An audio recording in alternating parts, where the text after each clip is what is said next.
పేదరికంలోకి జారుకున్న వారు 130 కోట్ల మంది. తీవ్రమైన ఆర్థిక కష్టాల్లో కూరుకుపోయిన వారి సంఖ్య 200 కోట్లు. గత 20 ఏళ్లలో ప్రపంచవ్యాప్తంగా ఆరోగ్య ఖర్చుల వల్ల జరిగిన ఆర్థిక విధ్వంసం ఇది. ఆరోగ్య రంగంపై ప్రభుత్వాలు భారీగా ఖర్చు చేస్తున్నామని చెప్పినా, బీమా పథకాలు అమలు చేస్తున్నామని ప్రకటించినా ఆరోగ్యంపై చేసే ఖర్చు ప్రజల జేబులను గుల్లజేస్తోంది.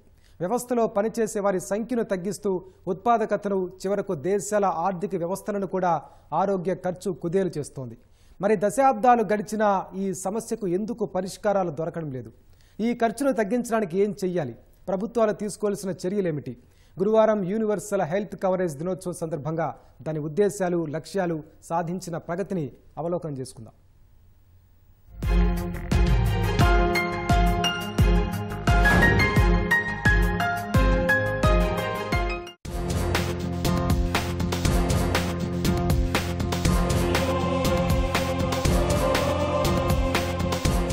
ప్రపంచమంతా కాలుష్యం పెరుగుతోంది. ఫలితంగా భూతాపం పెరిగి విపరీతమైన వాతావరణ మార్పులు సంభవిస్తున్నాయి. తరచూ కరువులు, వరదలు, ఆకస్మిక వర్షాలు, విపరీతమైన ఎండలు, చలి ప్రభావంతో ప్రపంచం అతలాకుతలమవుతోంది. ఈ వాతావరణ మార్పుల ప్రభావాన్ని తట్టుకోలేక గతంతో పోలిస్తే ఇటీవల ప్రజల్లో ఆరోగ్య సమస్యలు కూడా పెరిగిపోతున్నాయి. కొత్త కొత్త రోగాలు ఉక్కిరిబిక్కిరి చేస్తున్నాయి. ఆరోగ్య పరిరక్షణపై ప్రజలు చేసే ఖర్చులు కూడా పెరుగుతున్నాయి. ఈ నేపథ్యంలోనే ఈ ఖర్చులు తగ్గించి ప్రపంచంలోని ప్రతి ఒక్కరికి ప్రతి చోట నాణ్యమైన చౌక ఆరోగ్య సేవలు అందించేందుకు దేశాలు కృషి చేసేలా అవగాహనకు ఐక్యరాజ్య సమితి డిసెంబర్ 12ను యూనివర్సల్ హెల్త్ కవరేజ్ దినోత్సవాన్ని నిర్వహిస్తోంది. ఇప్పటికే ఆరోగ్య సేవలకు దూరంగా ఉన్న కోట్లాది ప్రజలను వాటికి చేరువ చేసేందుకు అభిప్రాయాలు పంచుకోవడం, సాధించిన ప్రగతి సమీక్షించుకోవడం, ఆరోగ్య రంగంపై ప్రభుత్వాలు పెద్ద ఎత్తున పెట్టుబడులు పెట్టేలా ప్రోత్సహించడం యూనివర్సల్ హెల్త్ కవరేజ్ దినోత్సవ ఉద్దేశం.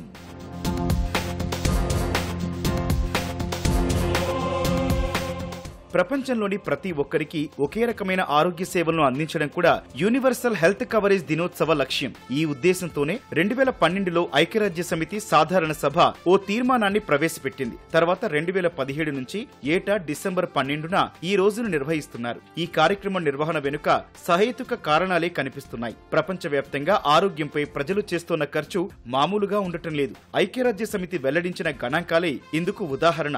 దీని ప్రకారం ఆరోగ్యంపై చేసే ఖర్చులు భరించలేక గత 20 ఏళ్లలో ప్రపంచవ్యాప్తంగా 130 కోట్ల మంది పేదలుగా మారారు. మరో 200 కోట్ల మంది తీవ్ర ఆర్థిక కష్టాల్లో కూరుకుపోయారు. అందుకే ఈ ఖర్చు తగ్గించి ప్రజలను ఆరోగ్యవంతులుగా ఉంచడం, వ్యవస్థలో మానవ వనరుల లభ్యత సహా ఉత్పత్తిని, చివరకు ఆర్థిక వ్యవస్థను పటిష్టపరచడం అనే బహువిధ లక్ష్యాలతో ఐక్యరాజ్య సమితి యూనివర్సల్ హెల్త్ కవరేజ్ దినోత్సవం నిర్వహిస్తోంది. ఎంతవరకు 2017 నుంచి ఇప్పటి వరకు మనం చూసుకున్నట్టయితే ఎంత సక్సెస్ అయ్యాం?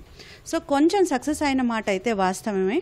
ప్రభుత్వాలలో చలనం రావడం జరిగింది అండ్ ప్రజా ఆరోగ్యం మీద కొంచెం ఖర్చు చేస్తున్నారు. అండ్ అవసరమైన సర్వీసెస్ ఏమైతే ఉన్నాయో, ఫర్ ఎగ్జాంపుల్ యాంటీనేటల్ సర్వీసెస్, గర్భిణీ స్త్రీలకి అందించాల్సిన సేవలు కానీ, ఇమ్యునైజేషన్ సర్వీసెస్, పిల్లలకి, పుట్టిన పిల్లలకి ఇవ్వాల్సిన ఇమ్యునైజేషన్ కానీ మనం దీంట్లో చాలా ప్రగతి సాధించాం. ఇప్పుడు యూనివర్సల్ ఇమ్యునైజేషన్ ప్రోగ్రాంలో మనం చూసుకున్నట్టయితే భారత్ కూడా చాలా ముందుకు వెళ్ళిపోయింది. సో ఈ రెండిట్లో మనం చాలా ముందుకు వెళ్ళాం ప్రపంచవ్యాప్తంగా, గ్లోబల్గా తీసుకున్నట్టయితే. కానీ మిగతా హెల్త్ సర్వీసెస్ ఏవైతే ఉన్నాయో వాటికి మనం చూస్తే చాలా ఇంకా మనం ప్రగతి సాధించాల్సిన అవసరం ఎంతైనా ఉంది. ప్రభుత్వాలు ఖర్చు చేస్తూ ఉన్నారు.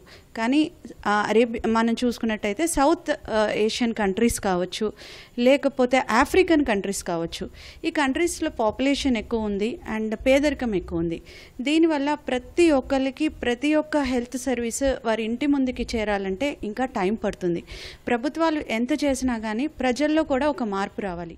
ప్రపంచ దేశాలతో పాటు భారత్లోనూ ఆరోగ్య రంగంపై ప్రభుత్వాలు చేసే ఖర్చు అంతంత మాత్రమే ఉంది. 140 కోట్లకు పైగా జనాభా కలిగిన భారత్ తన జీడీపీలో కేవలం 1.5% ఆరోగ్య సేవలపై ఖర్చు చేస్తోంది. అదే అమెరికా 18%, యూకే 12% ఖర్చు చేస్తున్నాయి. ప్రపంచంలోని పలు దేశాలు కూడా తమ జీడీపీ వాటాల ఆధారంగా ఆరోగ్య రంగంపై ఖర్చును వెచ్చిస్తున్నాయి. భారత్ సహచర బ్రిక్స్ దేశాల కంటే తక్కువ వెచ్చిస్తోంది. ప్రభుత్వ పరంగా సరైన వైద్య సేవలు లోపించిన కారణంగా ముఖ్యంగా పట్టణ ప్రజలు సొంతంగా వైద్య ఖర్చులు భరించాల్సి వస్తోంది. ఆరోగ్యం, పారిశుధ్యం రాష్ట్రాల జాబితాలోని అంశాలైనందున కేంద్రం చాలా తక్కువ కేటాయింపులు జరుపుతోంది. దేశంలోని 12 రాష్ట్రాలు తమ జీఎస్డీపీలో ప్రజల ఆరోగ్యం కోసం 1% కంటే తక్కువ నిధులను కేటాయిస్తున్నాయి. భారత్లో వైద్య సేవల కోసం చేస్తున్న ఖర్చులను భరించలేక ఏటా 6 కోట్ల మందికి పైగా పేదరికంలోకి జారుకుంటున్నట్లు అంచనా.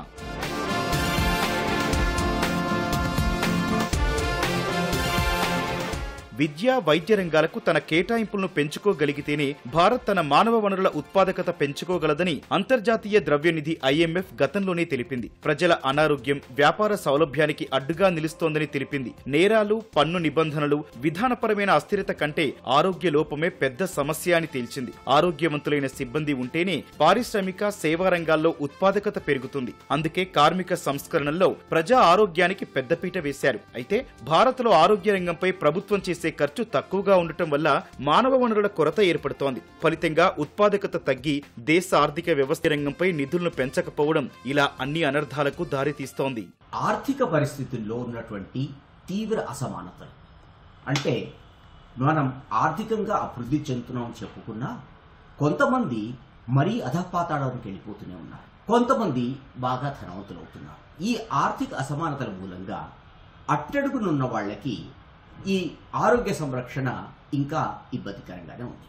ఇది ఒక కారణమైతే, రెండవది ఇంకో ముఖ్యమైన కారణం ఏంటంటే, ఇది ఎలా ఉంటుందంటే ఒక రకంగా చూస్తే చాలా బాగుంది. మన సాంకేతికత చాలా అభివృద్ధి చెందుతోంది. మనం ఇంతకు ముందు ఉండేటువంటి ట్రీట్మెంట్స్ అన్ని ఏవైతే ఉన్నాయో ఇప్పుడు చాలా టెక్నాలజికల్ గా బాగా అడ్వాన్స్ అయిపోయాయి. ఇది చాలా మంచిదే, ఎందుకంటే ఎక్కువ మంది ప్రాణాలు కాపాడగలుగుతున్నాం, ఎక్కువ వ్యాధులను మనం నిర్మూలించగలుగుతున్నాం. కానీ దీని మూలంగా వచ్చిన ఇంకొకటి ఏంటంటే ఖర్చులు కూడా పెరుగుతున్నాయి. ఒకవైపు టెక్నాలజీ ఇంప్రూవ్ అవుతుంటే మరొక వైపు దాని కాస్ట్ కూడా పెరుగుతోంది. సో దీని మూలంగా ఏమవుతోందంటే ఇట్లాంటి అధునాతన వైద్యము పేద ప్రజానీకానికి అందుబాటులో లేకుండా పోతుంది. ఆరోగ్యంపై ప్రజలు చేసే ఖర్చును తగ్గించడంలో అత్యంత కీలక పాత్ర పోషించేది బీమా. అయితే భారత్లో 30% మందికి ఆరోగ్య బీమా లేదని నీతి ఆయోగ్ నివేదిక గతంలోనే చెప్పింది. సర్వజన ఆరోగ్య రక్షణ కోసం కేంద్ర ప్రభుత్వం 2018లో ఆయుష్మాన్ భారత్ పథకాన్ని ప్రారంభించింది. ప్రపంచంలోనే ప్రభుత్వ రాయితీపై నడిచే అతిపెద్ద పథకం ఇది. 2011 నాటి సామాజిక ఆర్థిక సర్వేలో గుర్తించిన 49 కోట్ల మందికి ఈ పథకం ఆరోగ్య బీమా సేవలను అందిస్తుంది. కుటుంబానికి 5 లక్షల రూపాయల ఆరోగ్య బీమా లభిస్తుంది. మధ్యతరగతికి ఈ సేవలు అందవు. భారత్లో 20% ప్రజలకు ప్రైవేటు, సామాజిక బీమా సౌకర్యాలు అందుతున్నాయి. అయినా దేశంలో చాలా మంది వైద్యం కోసం సొంతంగా జేబు నుంచి గణనీయంగా ఖర్చు చేయాల్సి వస్తోంది. సంపన్న దేశాలతో పోలిస్తే భారత్లో వైద్య ఖర్చులు తక్కువ అనే కారణంతో విదేశాల నుంచి ఎంతో మంది రోగులు భారత్కు వస్తున్నారు. అయితే ఇక్కడి ప్రజలకు మాత్రం అధునాతన వైద్యం మాత్రం అందడం లేదు. ఇంత చేస్తున్నా కూడా ప్రపంచంలో జనాభాలో 130 కోట్ల మంది ఇంకా ఇప్పటికీ కూడా ఆరోగ్యం వలన వెనకబడిపోయి ఆర్థికంగా చాలా దెబ్బతిని ఉన్నారు. ఎందుకంటే కారణం ఏంటంటే వాళ్ళకి సరైనటువంటి అవగాహన లేకపోవడం, ఈ వైద్య ఖర్చులు ఎక్కువైపోవడం, ఎక్కువ ప్రభుత్వ వైద్యశాలలు కంటే కార్పొరేట్ హాస్పిటల్ మీద ప్రతి వ్యక్తి ఆధారపడి ఉండడం అది ముఖ్య కారణం. అలాగే మన భారతదేశంలో కూడా ఆరోగ్యపరంగా ఇప్పటికి కూడా 3% కూడా ఆరోగ్యం మీద అవగాహన లేని వాళ్ళు చాలా మంది ఉన్నారు. దానికి అవగాహన కల్పించాలన్నప్పటికీ భారతదేశంలో కూడా ప్రభుత్వ వైద్యశాలల మీద ఎక్కువ దృష్టి పెట్టాలి ప్రభుత్వం. తర్వాత ఆరోగ్య బీమా మీద అవగాహన కల్పించాలి.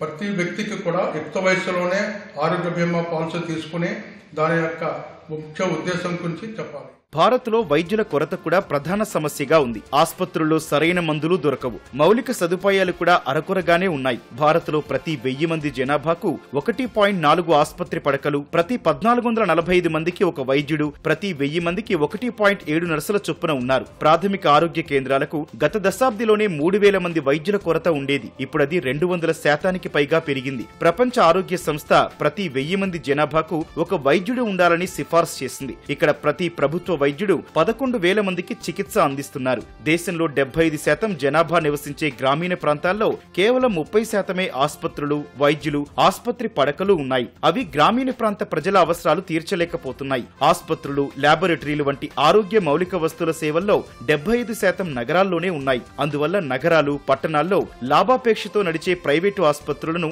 పేదలు ఆశ్రయించక తప్పడం లేదు. ముఖ్యంగా వెనుకబడిన ప్రాంతాల్లోకి ఏజెన్సీ ప్రాంతాల్లోకి కానీ కంపల్సరీ డాక్టర్స్ ఏర్పాటు చేసి వాళ్ళకు సరైన సదుపాయాలు ఏర్పాటు చేయాలని చెప్పేసి కోరుతున్నాం. చాలా మెయిన్గా ఏంటంటే విద్య వైద్యం అనేది ఫ్రీగా రావాలని చెప్పేసి కోరుతున్నాం. అది వస్తేనే దేశం బాగుపడుతుంది. మెయిన్గా ప్రాబ్లం ఏంటంటే వైద్యం లేక చాలామంది ఇబ్బందులు పడుతున్నారు.